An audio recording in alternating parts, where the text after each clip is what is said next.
Olá, sejam bem-vindos a mais um FBT Entrevista. Hoje nós temos a satisfação e a honra de receber aqui em nossos estúdios o professor Marcelo Vicentini. É um profissional extremamente qualificado, veio diretamente de São Paulo para ministrar uma das aulas dos nossos cursos de pós-graduação. E o professor Marcelo tem uma longa formação já profissional, também uma sólida formação acadêmica, é mestre pela USP em São Paulo e é diretor tributário do Banco Standard Chartered.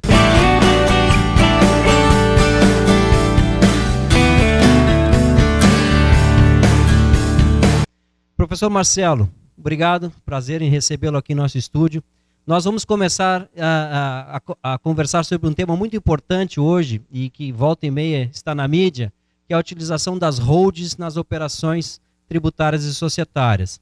Então a primeira pergunta que eu lhe faço, professor Marcelo, é qual é a importância de um planejamento tributário e como esse planejamento tributário com foco na sucessão familiar se dá hoje no Brasil?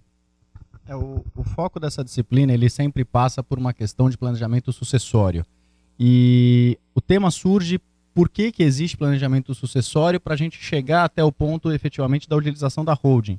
Então o que se busca discutir nessa disciplina e a importância disso hoje é decorrência direta da grande concentração de renda que nós temos, não só no nosso país, mas em diversos lugares do mundo. E a gente tem aí acumulação de patrimônio relevante em determinados grupos, em determinadas famílias, indivíduos que precisam transmitir esse patrimônio para as gerações futuras. Então a lógica é basicamente você analisar como você forma esse patrimônio, que tipo de patrimônio que você tem acumulado ao longo do tempo, então aplicações financeiras, imóveis, etc. E como você vai transmitir esse patrimônio para a geração seguinte.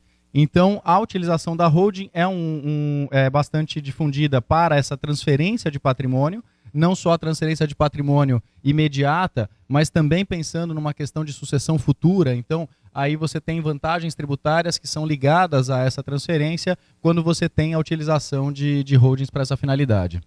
Um dado importante, e acho que é relevante fazer essa pergunta, vale a pena montar uma holding no exterior ou no Brasil? A gente percebe que as estruturas societárias brasileiras, elas são bastante antigas, elas tiveram algum tipo de modernização nos últimos tempos, algum grau de modernização, mas ainda assim não reflete a estrutura e as possibilidades que nós temos no exterior.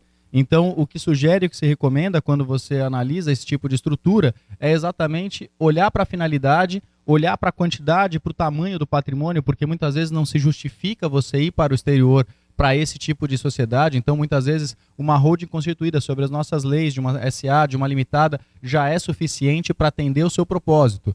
E aí, quando você pensa nessa estrutura, você começa a sofisticá-la com instrumentos já conhecidos de direito civil. Então, todas as cláusulas que nós temos para testamento, por exemplo, você pode, de certa forma, em certa medida, aplicar para uma holding. Então, cláusulas de inalienabilidade, quando você tem penhorabilidade, você consegue, de alguma forma, sofisticar os instrumentos societários que nós temos, que são muito antigos e não modernos, mas você consegue colocar outras questões e outras formas de amarração societária para que você torne esse instrumento mais efetivo.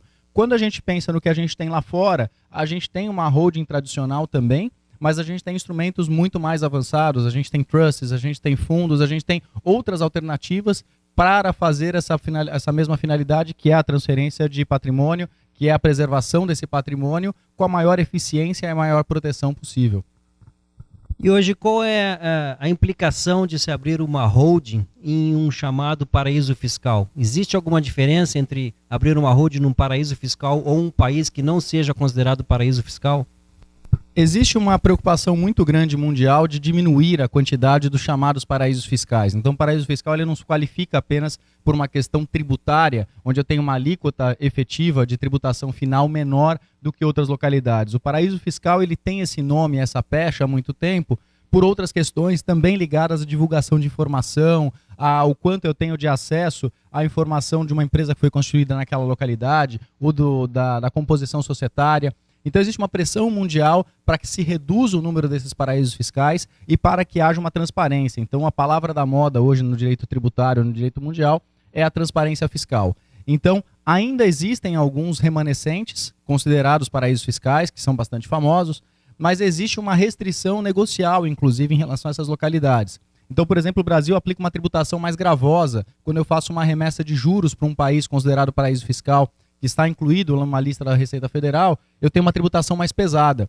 Então, acaba desincentivando a utilização dessas estruturas em paraísos fiscais por conta de uma tributação mais alta, por conta de uma desvantagem negocial. Então, em geral, você tem localidades que você consegue ter uma tributação bastante justa, mas que você não tem essas penalidades tributárias e comerciais atachadas. Outra pergunta importante: as empresas também se utilizam das chamadas holdings? E se sim, para que propósito as empresas utilizam-se das holdings nas operações tributárias?